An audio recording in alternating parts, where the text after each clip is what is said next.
Coming up on Mountain Bike Chronicles, we head to Windham, New York for the 5th World Cup of the season. And hook up with 17-year-old newcomer Troy Brosnan. Then we'll catch up with Kurt Sorge and his photographer Ralphie as they catch some snaps and discuss the evolution of photography.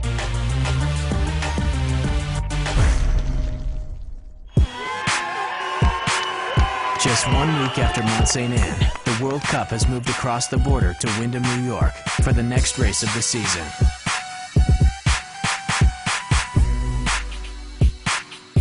We join 17-year-old Troy Brosnan.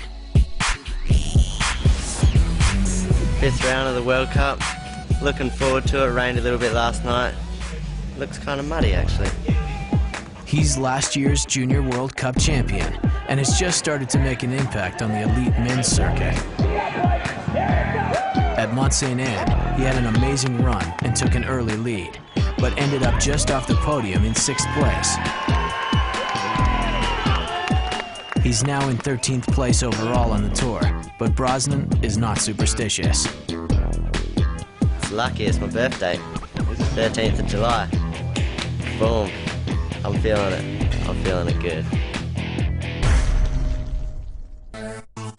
We're in New York for the 5th downhill UCI World Cup race of the year. The rankings are tight, and every point can be the difference between finishing the year on the podium and watching from the stands.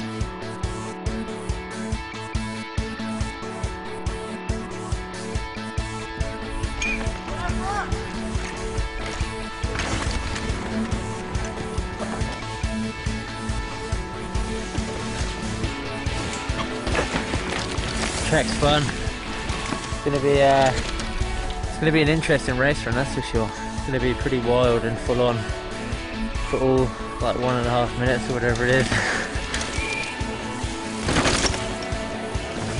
Aaron Gwynn has won 4 of the 5 races so far and is running away with first place. But the season has brought some new names to light, and the younger generation of riders are keeping their eyes on the prize. With only 2 more races to go and the rankings tight, the short and fast Windham course is sure to keep things interesting. The track's funny, man. It's hard to be really on the edge. You can be on the edge for what it is, but it's not like it is at like Fort William or anywhere like that where you're really pushing the boat. But yeah, but when it dries up like it is doing, I'm sure we'll be pushing it and it'll get wild.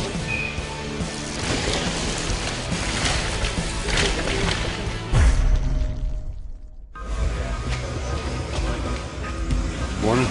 Morning. Today is Sunday, race day. The big RD race day. I know the sun's shining. Everyone looks like they got a smile on their face. I think it's gonna be a lovely day. After yesterday's qualifying, Brosnan was sitting in 4th place, the highest position he has ever held. Qualifying 4th kind of got to me last night, and I went into bed and didn't get to sleep for probably an hour and a half, 2 hours, but doesn't really tax on me, so should be right.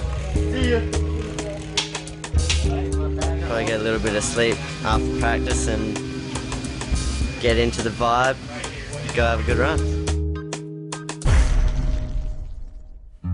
Since the beginning, the evolution of mountain bike culture has revolved around magazines and the photographs inside them. Recent advances in technology have changed the game, and we've come to Nelson, BC to see how. We join rider Kurt Sorge and his photographer Ralphie. It takes a lot more than you really think to what goes into one shot. It takes lots of time to get out to the location. You gotta get there at the right time so the light's perfect, and a lot of hard work, but just work as a team and get it done. I really like shooting stills. It's just a different aspect of shooting than film. It's pretty cool to get just that one moment.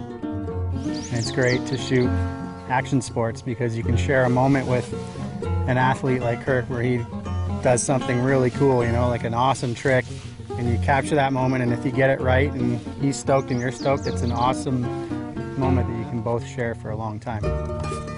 This would be kind of cool, eh? Yeah, when I first started shooting, I shot film for probably until 2007. I shot film. It's a difficult thing to learn. You have to really work at it. It's just shooting over and over and over, and then, you know, trying to really remember what your settings are and what you're doing in different types of light.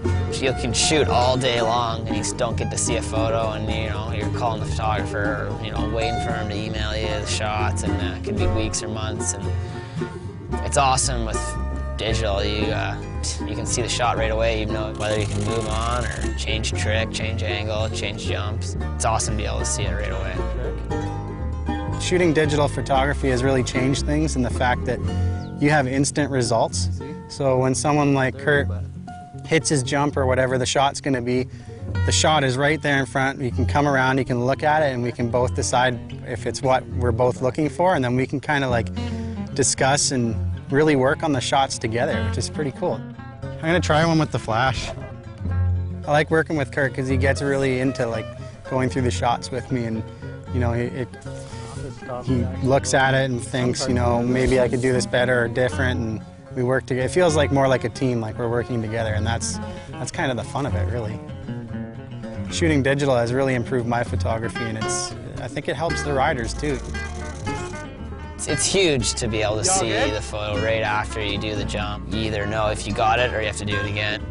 I get to watch some sick stuff go down, and I get to try and capture it with my camera and hope that it comes out worthy of representing what he can do. Wyndham is scorching, and the finals are ready to sizzle. It's been really good to ride, but it's getting faster, so it's going quicker and the trees are coming up quicker. It's pretty wild. It's like Star Wars out there, just stuff going by. South African Andrew Neethling is on the tour for his 8th season. Though consistent among the world's best, he's yet to finish on the podium.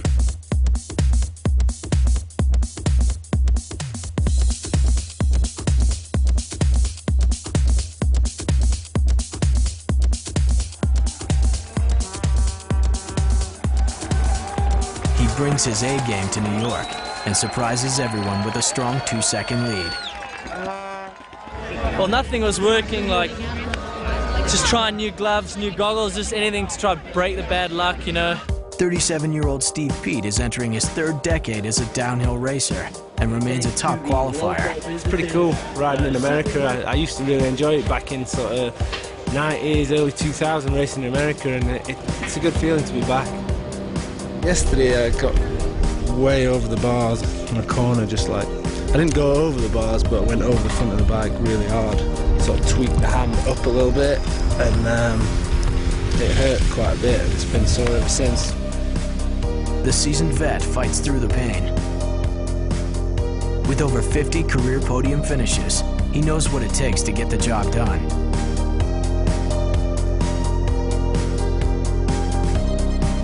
With only a few riders to go, he takes the hot seat from Neethling by nearly a second.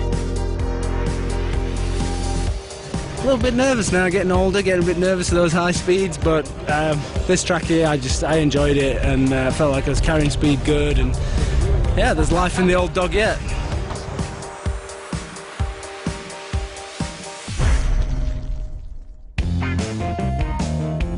We join Brosnan on the morning of finals as he gets some last-minute practice in before his run.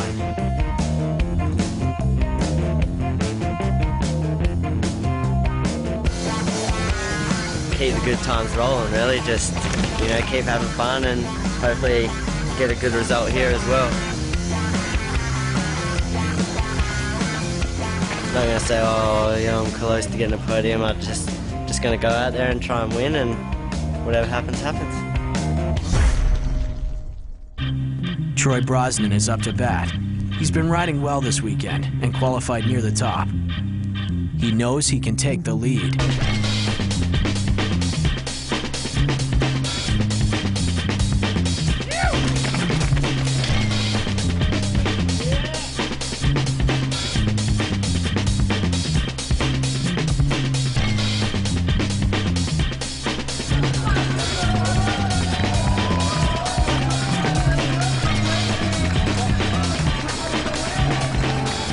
gives it his all, but can't crack the podium. Back-to-back top 10 finishes for the 17-year-old are far from a failure. Pete remains in the lead and is hoping to get his first win since 2009. Only one man can dethrone him. Aaron Gwynn has dominated the circuit and is in shape for his 5th win of the year.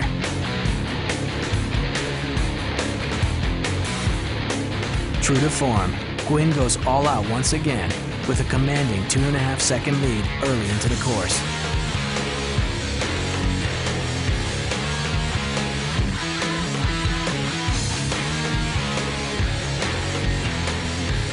Into the home stretch, the crowd goes wild for their fellow American as he takes the win on home soil.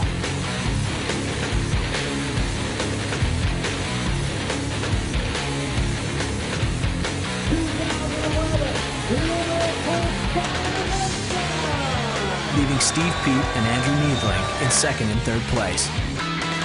After Wyndham, Gwynn is continuing to dominate the standings, while Menard is in 2nd and Atherton is in 3rd.